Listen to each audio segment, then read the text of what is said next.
경주기로 떠나는 7번 국도 여행. 추석을 앞두고 올해는 예년과는 조금 다른 걱정이 앞설 수밖에 없는 상황이 됐습니다. 올 추석은 고향을 방문하는 대신 관광지, 여행지로 사람들이 몰린다 하니까요. 우리처럼 이렇게 관광 지역에 사는 그런 지역민들로서는 이래저래 걱정이 안 될 수가 없거든요. 장사하는 분들은 그동안 손해본 게 매련도 없거든요.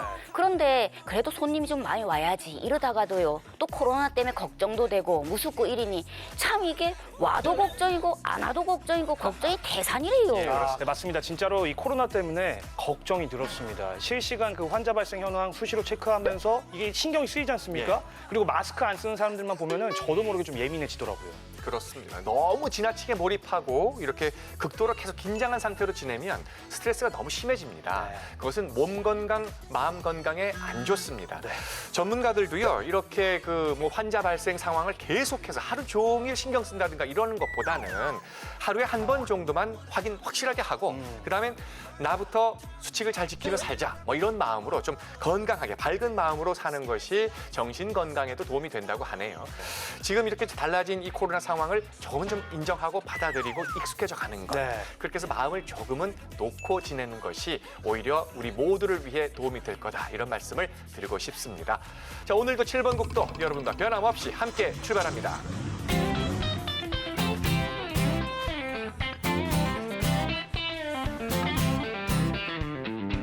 이분에 대해서 혹시 두 분 잘 아실지 모르겠습니다. 힌트를 드리자면 강릉에서 태어난 분이고 조선 중기 최고의 문인으로 평가받는 분입니다. 이제 문제 너무 쉽네요. 누구죠? 보나마나 신사임당. 아닙니다. 그러면 이제 오케이 감 왔습니다. 율곡이 선생님. 역시 아닙니다. 자, 점점 이상해지는데 그러면은 허균 아니면 허난설은? 아쉽게도 그분들도 아닙니다. 실패. 강릉 출신 문인이 한둘이요. 근데 정답은 뭐 이래요? 아마 강릉 출신이신데 강릉 시민분들도 이분 이름을 잘 모르시는 분들도 많으실 겁니다. 조선 중기 최고의 시인으로 평가받고 있는 분입니다. 어촌 심언광 선생의 발자취를 지금부터 함께 느껴보시죠. 한 자루 붉은 붓을 주인에게 선물하니 종이 위를 내닫는 바람에 모두 놀라네. 친구가 전하는 어촌 심언광 선생에 대해서 얼마나 알고 계십니까? 이곳 강릉에서 태어나서 조선 중기 최고의 문인, 정치가로 평가받고 있는 어촌 심언광 선생의 발자취를 오늘 따라가 보겠습니다. 16세기 초 한국 문학사를 대표하는 인물하면 빼놓을 수 없는 주인공이 바로 어촌 심언광 선생입니다. 아직은 우리에게 생소한 이름이지만 강릉이 낳은 위대한 인물인데요. 어촌 심언광의 발자취를 따라 강릉으로 함께 떠나보시죠. 강릉시 운정동.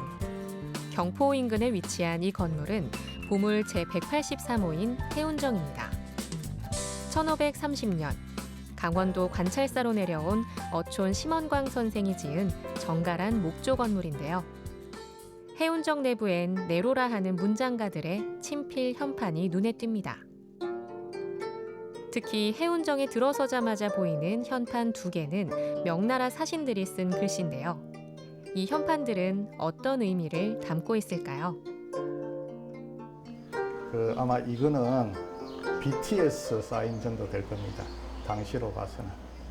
이런 거 하나 걸려 있으면은 사람들이 누구나 알 수 있는 형태와 이것만 봐도 그 사람이 어떤 지위와 어떤 위치에 있는 사람이냐라는 것을 알 수 있을 정도로, 물론 우암 송시열 선생의 저 글씨도 굉장히 사람들에게 이렇게 많이 알려진 분이 돼서 저런 것들도 있지만은 상당히 좀 귀한 역사적 자료로서의 그 의미도 가지고 있는 귀한 그림입니다. 이 그림은 1531년 심언광이 대사관에 임명된 걸 기념하기 위해 사관원에 같이 근무했던 관원들이 모여 제작한 것으로 추정되며 흔치 않은 그의 친필 유목 가운데 한 점이 미국에 소장 중입니다.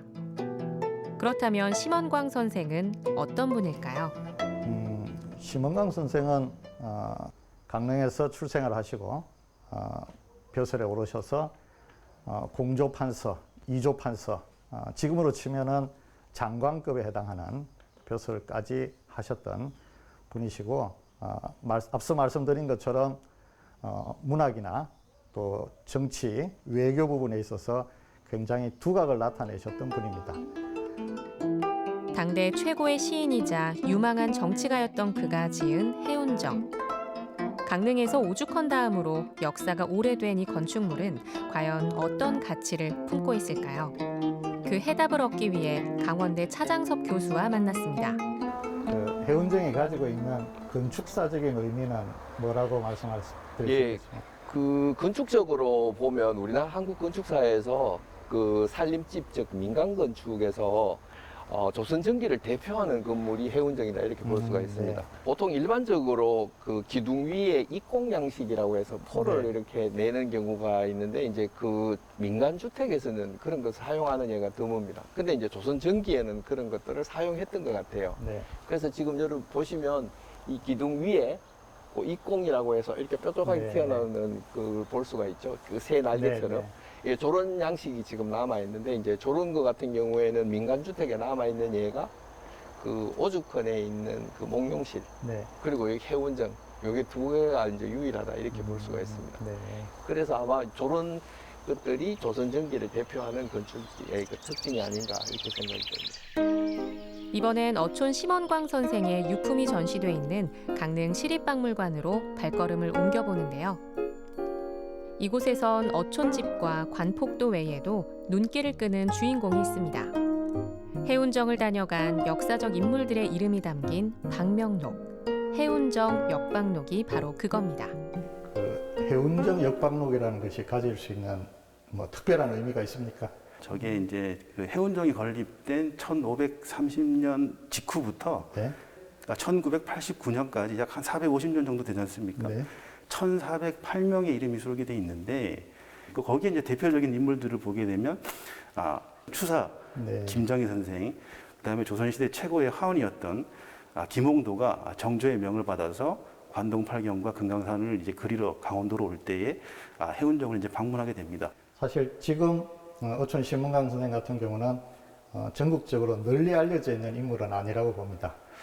그 이유는 뭘까요? 뭐 일단 심원광 선생의 그 문학 작품, 특히 이제 한시가 이제 850수 정도 남아 있는데 이것을 그 연구하고 대외적으로 홍보하고 그 한 활동들이 좀 저조했다라고 이제 볼 수가 있을 것 같습니다. 그래서 심원광 선생이 그 작품 세계의 우수성이라든가 그다음에 중앙 정계에서 활동했던 그런 치적 이런 것들이 그 우리 강릉뿐만 아니고 전국을 대표할 수 있는 그런 내용임에도 불구하고 아직까지 많이 알려지지 못한 이유 중에 하나가 이제 그런 것들이 되겠습니다.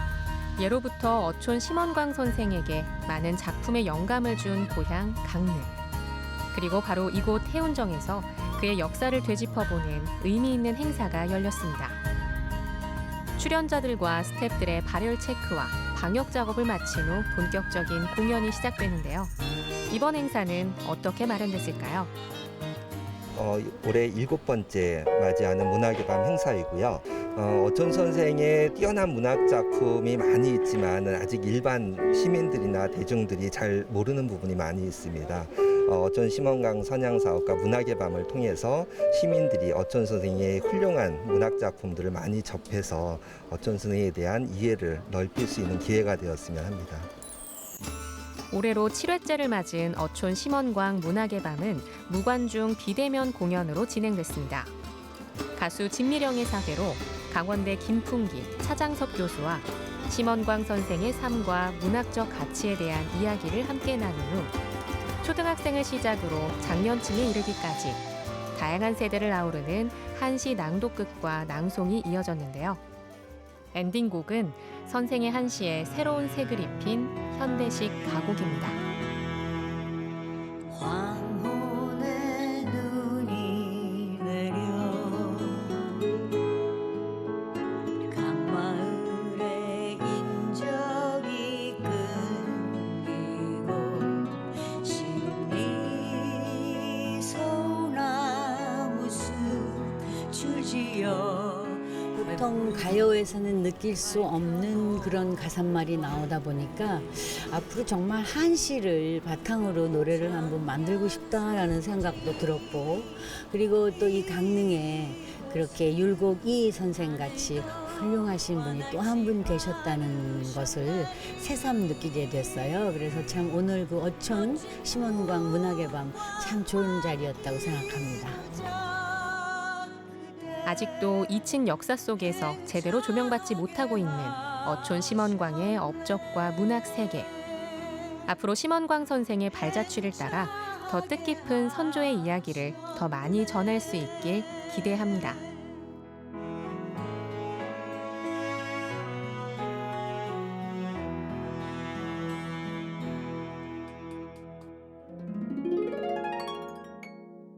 네, 오랜 시간이 흘렀지만 어촌 심원광 선생의 업적만큼은 우리 역사 속에서 오롯이 빛나고 있었네요. 저도 이제 앞으로 이 어촌 심원광 선생님의 이름을 가슴 깊이 좀 새기도록 하겠습니다. 해마다요 이어져온 그 문학 행사가 올해로 벌써 7년이나 됐다잖소.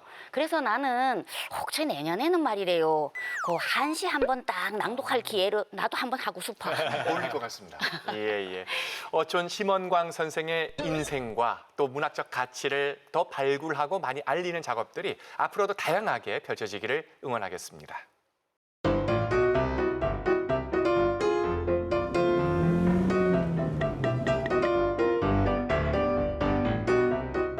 여러분, 사북항쟁에 대해서 들어보신 적이 있으십니까? 들어는 봤는데 자세히는 모르겠다 하시는 분들도 많으실 텐데요. 1980년 4월 21일부터 24일까지 나흘 동안 정선 사북에서 펼쳐진 노동항쟁입니다. 네, 부당한 노동 환경 또 인권 탄압에 맞서서 이 탄광 근로자들이 총파업을 하면서 일어섰고, 그런 가운데 이제 충돌도 일어났었죠. 그 과정에서요 경찰관 한 명도 숨지고 그 강부들도 매른 듯이 고문을 당하고, 그리고 그 무장 경찰관 있지 않소? 네. 그리고 무력 충돌도 있었고 이렇다니요. 예, 이게 저 1980년대 우리나라 노동운동의 신호탄이 됐다, 이런 역사적 평가도 받고 있는 거거든요. 사북항쟁, 올해가 바로 그 사북항쟁 40주년이 되는 해입니다. 그날 그곳에선 어떤 일이 있었고 우리 현대사엔 어떤 가치를 느끼게 해주고 있는가, 남은 과제는 또 무엇인가, 여러 가지를 두루두루 짚어보려고 합니다. 오늘 한림대학교 김아람 교수님 모셨습니다. 어서 오십시오. 예, 안녕하세요. 예. 안녕하세요. 자, 먼저 사북항쟁에 대해서 많은 분들이 궁금해하실 것 같습니다. 사북항쟁 당시에 그 중심에 계셨던 분들은 그 고초를 상당히 많이 겪었다라고 아직도 얘기를 하고 계시는데요. 당시 상황이 어땠는지부터 먼저 좀 얘기를 좀 해주시죠. 네. 사북항쟁은 사실은 1980년 4월 21일에서 24일까지로 잘 알려져 있긴 한데요. 그 시발점은 사실 그 전해였습니다. 79년부터 노조에서는 좀 민주적인 노조 운영을 하자, 선거를 부정선거로 하지 말고 선거를 잘 치러보자라고 하는 요구를 했었고, 서울에 있는 광산 노동조합에 그런 것들을 이제 요구를 하러 상경을 했었습니다. 그런데 그때 그 당시 회사였던 동원 탄좌 주식회사의 노조 지부장이 단독으로 혼자서 임금 인상을 원래 그 노조에서 계획했던 것과 다르게 절반만 인상을 하자라고 결정을 해버린 거죠.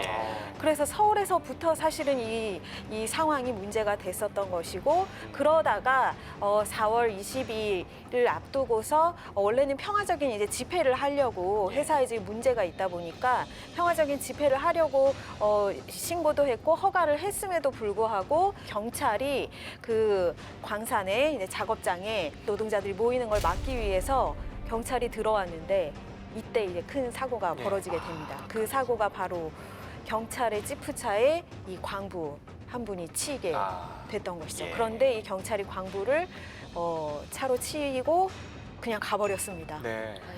그래서 당시에 이 광부들이 경찰이 사람을 죽였다.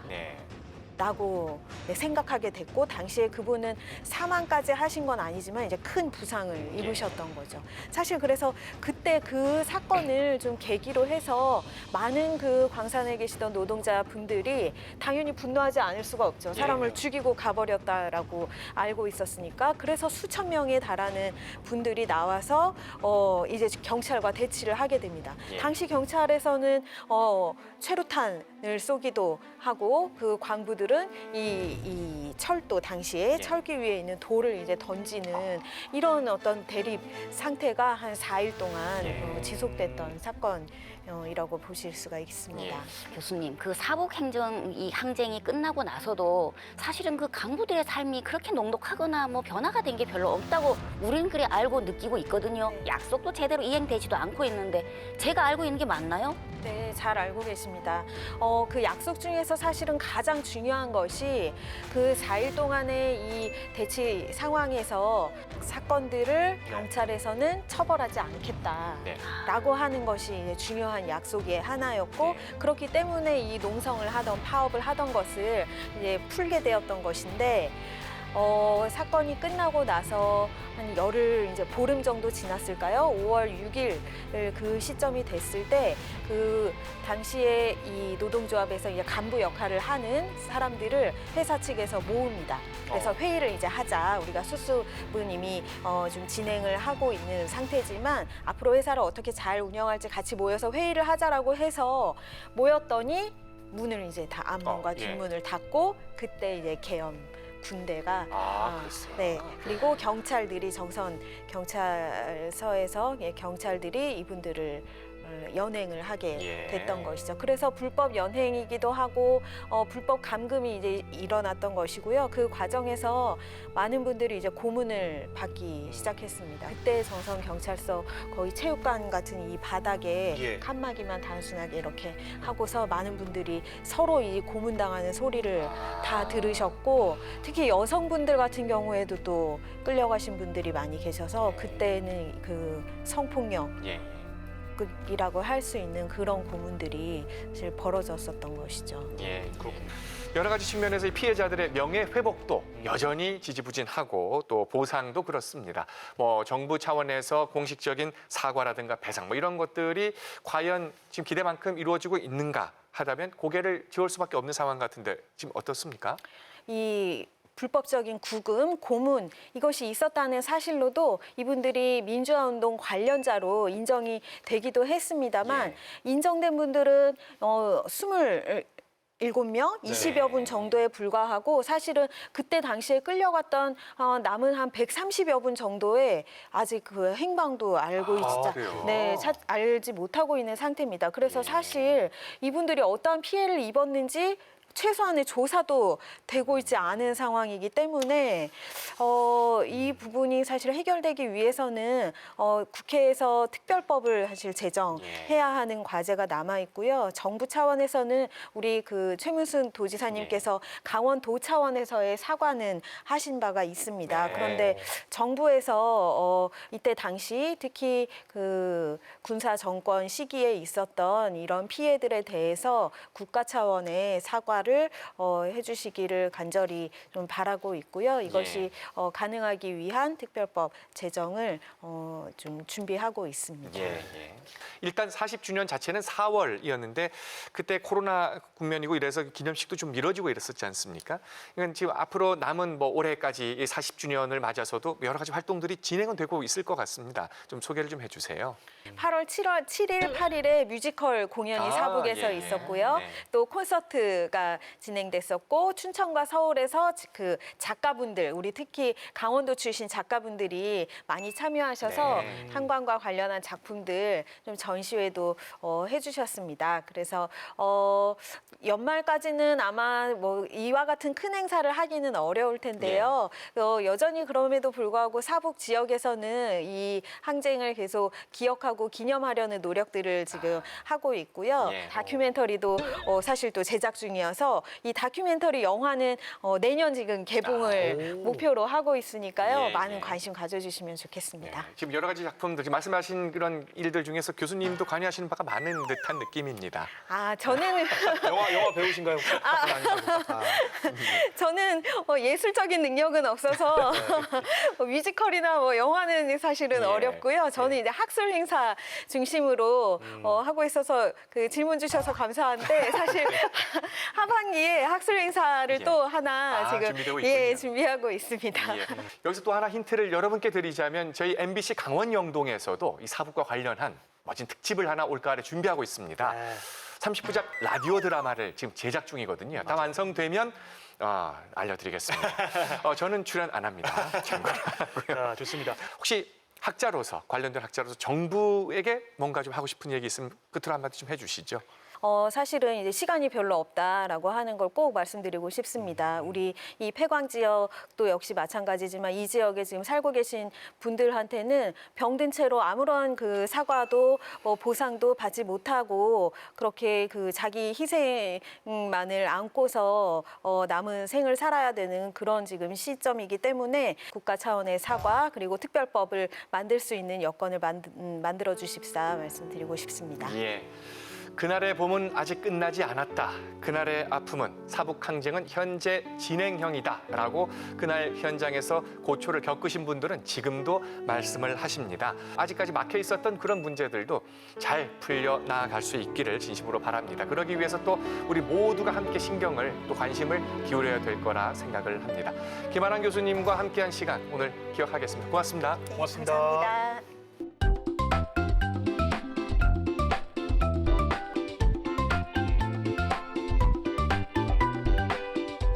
하루아침에 스타가 됐다. 이런 얘기의 실제 주인공들 우리 주변에 여럿 있습니다. 지구촌 전체를 둘러봐도 그런 사람들이 있죠. 예를 들면 휴대폰 판매원이다가 하루아침에 세계적으로 유명한 오페라 가수가 된 폴 포츠, 영국의 폴 포츠 이런 사람들 대표적인 예입니다.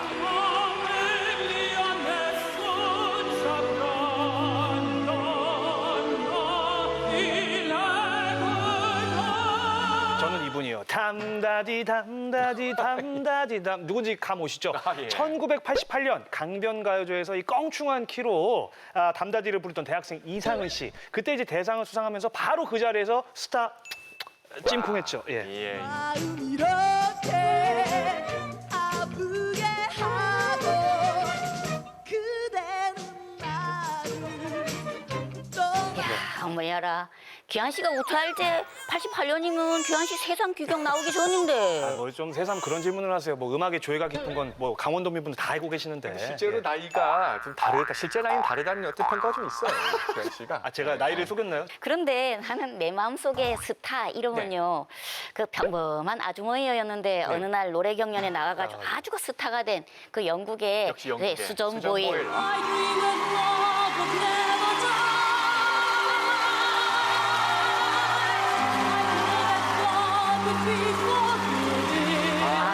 우리가요 저 중앙시장 가거나 마트 가면은 만날만한 그런 스타일이래요. 아줌마 파마 이래 버글버글한 맞아요. 아줌마 파마하고 편안하게 이래 수칠 팽번한 네. 영모인데요. 이 사람이 노래를 했다고 하면은 이야 진짜 찡하게 와닿아요. 네, 맞습니다. 사실 난 아줌마라 그런지 이런 사람들 보면 엄청 정이 가고 그때가 47이라잖소. 네. 그런데 지금은 뭐 세계적인 스타지 뭐. 그렇죠. 아유 그렇죠. 자랑스러워 멋있고. 자, 지금 저희가 소개해드릴 분은 이 가요제 출신인데 또 직업은 주부이시기도 합니다. 근데 노래 때문에 인생이 달라진 분이에요. 강릉을 중심으로 지금 전국적으로 이렇게 인기를 얻어가면서 활동하고 있는 가수 엄혜진 씨입니다. 이분 애칭이 발음이 비슷해서 놀랍다, 어메이징이라는 영어 단어, 어메이징 엄혜진 씨를 행쇼로 만나보시겠습니다.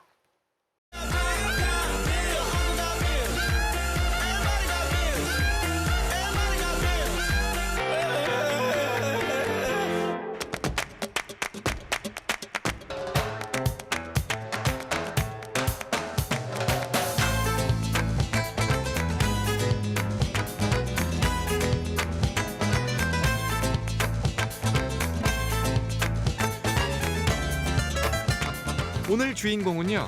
아버지 강의 주인공이신 엄혜진 씨입니다. 어서 오세요. 반갑습니다. 안녕하세요. 반갑습니다. 예. 안녕하세요. 건강하시죠? 아, 그럼요. 요즘 뭐 건강이 그 무엇보다 중요한 아유, 시대다 그런 것 보니까. 같아요. 예. 네. 어떻습니까? 요즘 어떻게 지내시는지. 요즘 예. 뭐 조용하게 다른 분들 아, 마찬가지로 다른 조신하게 가수들처럼. 네. 아하. 그래도 저 이 가수들이 노래를 하면서 살아야 되는데 하지 그러니까요. 못하면 네. 마치 그 어떤 그 밥을 못 먹고 허기가 지는 것처럼 좀 이렇게 그렇죠. 좀 힘들지 않나요? 당연하죠. 예, 예, 뭐 예. 말로 표현을 뭐 하. 하겠어요, 그거를. 말로가 네, 네, 표현 못할 네. 만큼 그럼요. 허기진 어떤 우울해지기도 하고 예. 막 이렇게 살아야 되나 막 이런 생각도 하고 내가 지금 뭐 하고 있는 건가 막 이런 생각도 그러니까 지금 하고. 엄혜진 씨뿐만 아니라 많은 가수들이 같이 공통적으로 네. 느끼는 감정들일 거예요. 지금 네. 뭐 가수들뿐만 아니고 우리가 이 시대를 살아가는 모두가 저마다의 영역에서 다 지금 많이 힘들고 어려운 터널을 함께 지내고 있는데요. 이렇게 서로 어깨동무하면서 가슴 도닥이면서 살다 보면 분명히 이 어두운 터널 끝을 우리가 함께 볼 수 있을 거라 생각을 합니다. 오늘 뭐 더 말고 그냥 노래부터 시작을 할게요. 그럴까요? 아버지 강을 야, 이 곡도 벌써 나온 지가 한 2년 이상 됐네요. 그죠? 그렇게 됐죠. 벌써. 예. 저 강은 아버지가 오직 하나 우리 위해 애쓰시던 아버지 굳은 일 힘든 일 참아가며 살아온 길 쓸쓸한 뒷모습 감추시며 웃는 얼굴 볼 때마다 무엇보다 그 아버지 강이라는 노래를 부르니까 이 부모와 관련된 이야기들을 많이 할 수밖에 없을 것 같아요. 네네. 보면 네. 노래를 하면 네. 이렇게 수연해진다 하시고, 그러니까요. 근데 이게 되게 슬픈 곡은 아니거든요. 그렇지. 근데 뭔가 힘내자. 아버님 그리고 힘내세요. 이게 템포도 막 그러지 않은데도 네. 들으면 그렇죠. 가사 수연해지고. 자체가 아버님을 떠올릴 수밖에 네, 없는 네, 그런 것 같아요. 또 이 곡만 부르신 게 아니라 또 아들 바위를 또 같이 하시니까 더 그런 것 같습니다. 아니, 그러고 보니까 엄혜진 씨도 사실은 이 노래를 이렇게 프로페셔널로 세계에 들어온 지도 꽤 오랜 세월이 흘렀네요. 예. 그렇다면 그렇죠. 예, 그러니까 그 전에는 사실은 아마추어 꿈만 계속 갖고 계시다가 네네. 실제로 저희 그 MBC 강원 영동의 당시에 웰빙 노래세상. 네네. 야, 그때 혜성처럼 등장했습니다. 그때 처음 아마 그럼요. 입문을 했을 것 같아요. 그때 네. 연말까지 가셔서 대상을 차지하셨지 네네. 않습니까? 그것도 그때 첫 번째. 일기였죠. 네, 감회가 더 새로웠죠. 그래서 예, 네. 그 쉽지 않거든요. 주장원 해야지, 월장원 해야지. 얼마나 떨었겠어요. 그때는. 예. 네. 월장원끼리 모여서 또 나중에 네, 연말 네, 연말. 거기서 왕중왕을 네, 하신 대상을 거예요. 한 거예요. 네. 그때 무슨 노래였죠? 최종 그땐 최종 곡이 아름다운 강산이었을 거예요. 희선이 씨 아름다운 네, 강산, 네. 신중현 씨도 불러도 바로 그 네, 노래. 우리 라이브 무대나 공개 방송 때도 또 이 곡 여러 번 부르셔서 저는 그 파워를 알고 있는데 네, 역시 네. 그 노래로 우승을 하셨었군요. 네, 그 곡은 예. 여러분들이 좋아해 주셔서 예. 많이 부른 것 같아요. 당신은 몰라 발표하시고 또 몇 년 뒤에 솔직히 또 네네. 발표하시고 최근에 또 아버지 강으로 한 2년 전에 또 네네. 발표하신 앨범으로 지금은 활동하고 있고 가수 엄혜진의 어떤 그 뮤지션으로서의 인생을 살짝 돌아보니 벌써 시간이 이렇게 그러니까요. 흘렀더라고요. 시간이 뭐 예. 보니까 진짜 너무너무 쉽게 그렇죠. 잘 흐른 것 같아요. 그때는 30대였나요? 40대였나요? 아무튼 뭐 그렇고 사람이 떠나간다고 그대여 울지 마세요.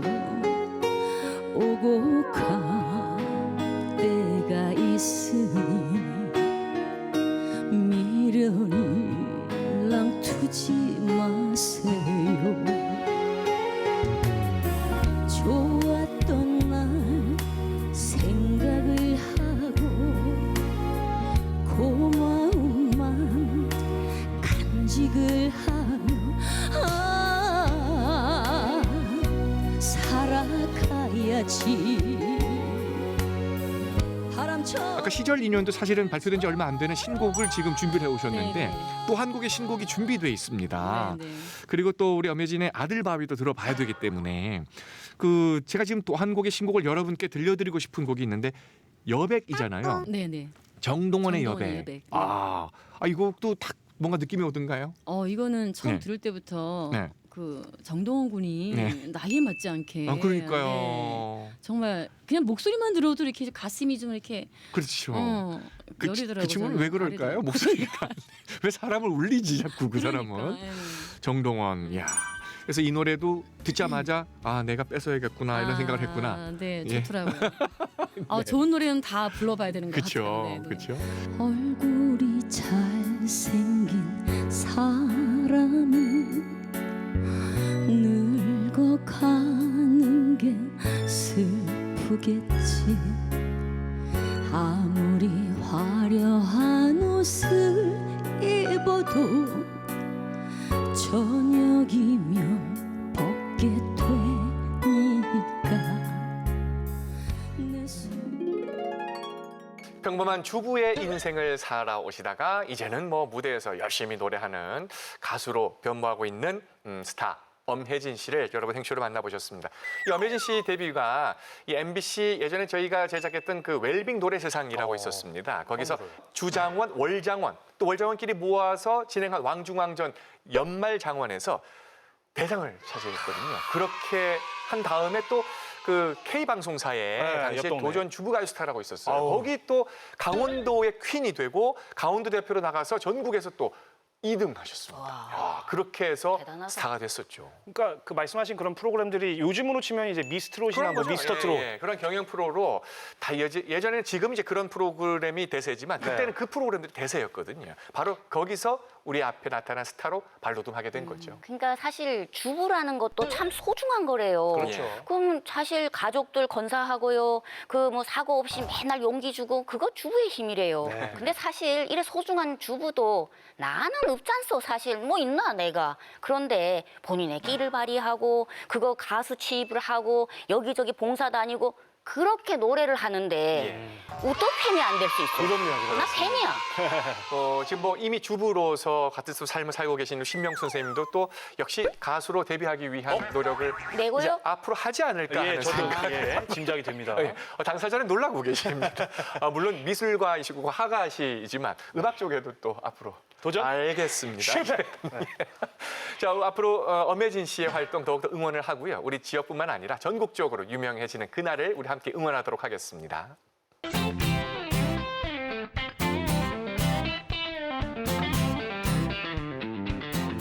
골목길에 있는 담. 이 담 하면 두 분은 어떤 게 떠오르세요?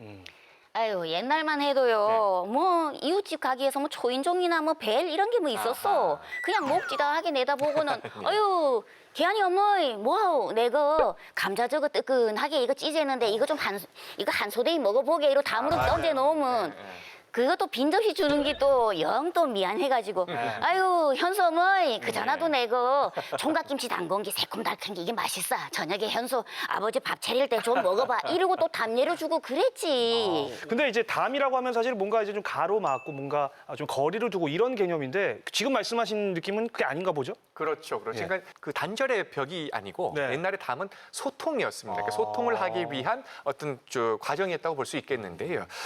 담벼락 아래서 또 아이들 놀던 추억들도 있지 않습니까? 항상 담벼락 앞에서 놀면 밑에서 놀면 마음도 편안하고 말이죠. 왠지 아늑함이 생기고 그랬던 그렇죠. 그 어렸을 때 기억이 납니다. 근데 언제부턴가 이 담, 벽이라는 게 단절의 의미로 이렇게 바뀐 것 같습니다. 이게 세상이 변하고 사회가 변하면서 어쩔 수 없는 변화인가 싶기도 한데요. 하지만 강릉의 마을 곳곳엔 이 벽이 또 다른 벽으로 탄생을 하고 있습니다. 벽을 타고 문화와 이야기가 있는 바로 그런 곳인데요. 골목 안 담벼락으로 지금 함께 여행 떠나보시죠.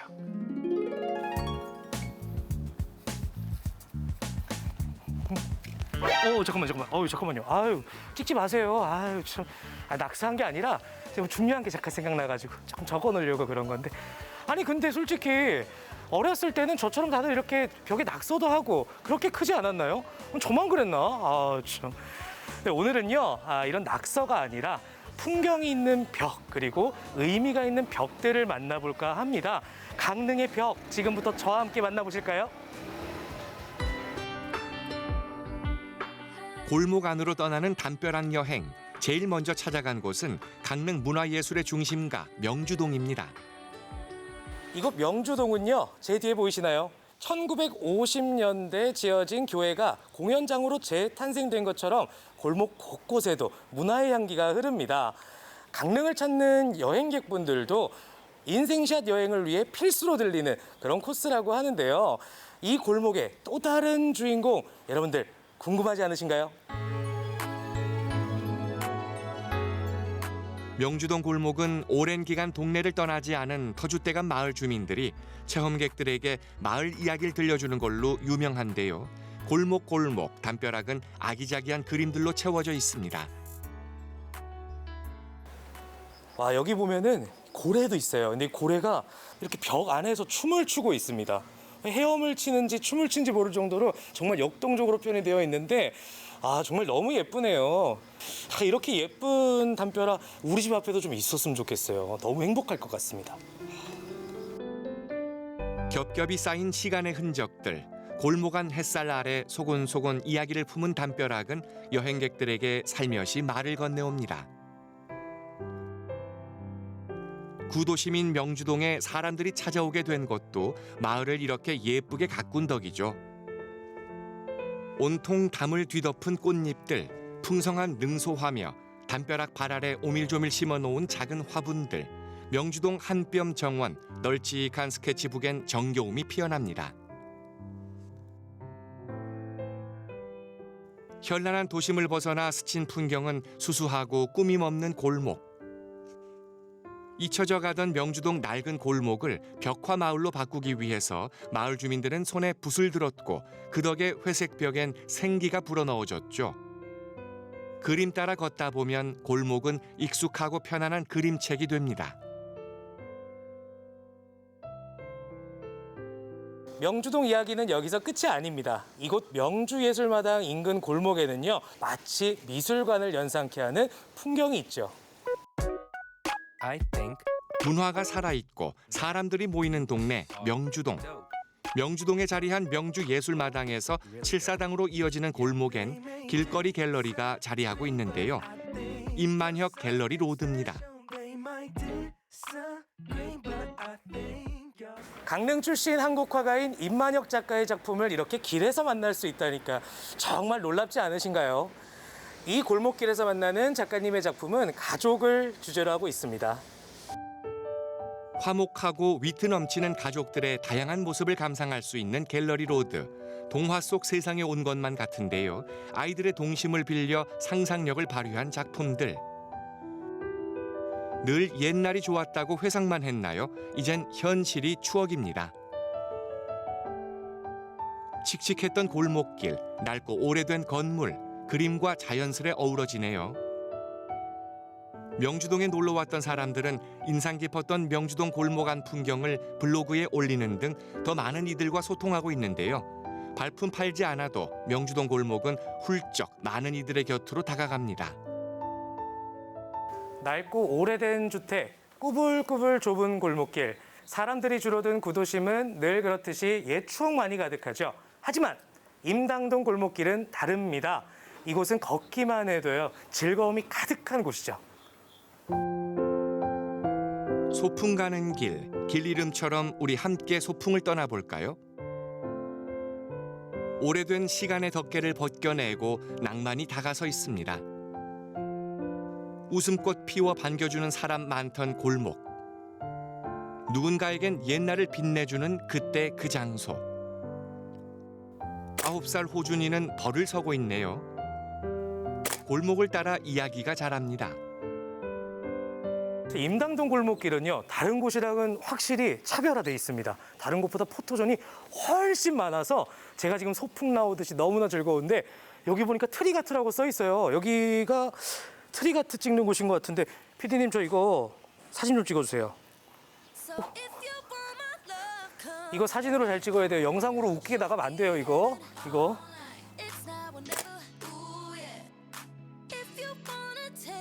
골목에서 조금만 벗어나면 번듯한 건물과 널찍한 도로가 나타나지만 골목 구경만큼 재밌는 구경도 없습니다. 임당동 벽화마을에 이렇게 오니까요, 정말 소풍 온 것 같고 너무 좋습니다. 힐링되는 기분이에요. 어떠세요? 좋지 않으세요? 저도 커피 한 잔 주시죠.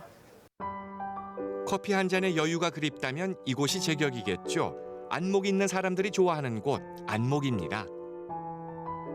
여러분들은 안목바다 하면 뭐가 생각나시나요?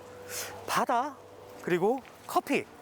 네, 물론 그렇지만 이곳에도 그림 골목이 숨어 있다고 해서 제가 와봤는데요. 어디 있는지 저도 궁금합니다. 함께 가보시죠. 안목 커피 거리에 버스 타는 그림 골목이 있다는 사실 알고 계셨나요? 문화와 예술, 디자인이 함께하는 안목 그림 골목엔 작가들의 아기자기한 작품들이 바다를 구경하고 있습니다. 커피거리답게 진한 커피 한 잔. 수심 깊은 청정 동해 바닷속 물고기도 벽화의 주인공이죠. 길을 걷다 보니 마음이 편안해지고 힐링이 절로 되는 게 강릉 살면서 이런 데 하나 보고 뭐 했나 싶습니다. 우리 또 방송 보시는 여러분들도 이곳에 꼭 한번 들리셔서 벽화를 보고 눈도 마음도 정화하고 또 즐기고 가시길 바랄게요. 우린 왜 지나간 과거를 아름답게 추억할까요? 조금 못 살고 조금 힘들었어도 그 안엔 사람 사는 냄새가 배어있기 때문일 겁니다. 옛사람과 옛 사연을 기억하는 강릉의 골목길이 있습니다. 시공간을 넘나드는 그 길. 훌쩍 골목 안으로 들어선 미술 덕분에 강릉은 어느새 가을 한복판. 짧지만 여우는 길게, 걷기 딱 좋은 코스, 골목 안 담벼락 여행, 재미가 쏠쏠하셨나요? 벽은 차단되고 단절된 공간이 아닙니다. 소통하고 호흡하고 나란히 걷는 그 길. 골목 안 모퉁이를 함께 걸어보실래요? 오랜 문화와 새로운 예술이 모여 사람들에게 손짓하는 강릉의 골목길에 더 많은 이들의 사연이 채워지길 바랍니다. 아이고야 세상 어떻게 저 골목이 저래 귀엽고 아늑하게 해줬지. 저 동네가 다 내가 아는 동네인데 저래 멋있게 꾸며진 거는 내가 또 몰랐네요. 그러니까 저는 그냥 지나쳐가지고 진짜 몰랐는데 회색 담에다가 그림도 이쁘게 그리고 시도 적어놓고 그 아래 예쁜 미니 조건도 딱 꾸며놓고 이제는 정말 관광객들이 꼭 가야 하는 필수 코스가 됐다고 하는데 그야말로 쓸쓸한 구도심에서 사람들이 많이 찾아오는 동네가 된 거죠. 예, 문화의 중심이라는 게 어떤 뭐 사람이 많이 사는 대도시라든가 뭐 수도권 이런 데만 있는 게 아닙니다. 우리가 살고 있는 마을 곳곳에도 다 이런 문화의 중심이 펼쳐져 있습니다. 함께 즐길 수 있는 골목 이야기가 앞으로 더 많아지기를 함께 응원해 보겠습니다.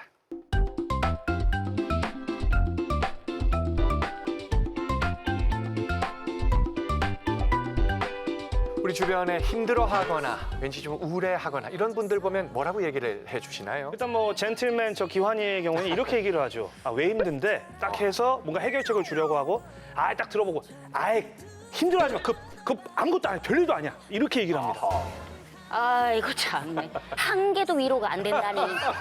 그리고 집에 계시는 그분하고 옷도 지그리는 게 똑같나?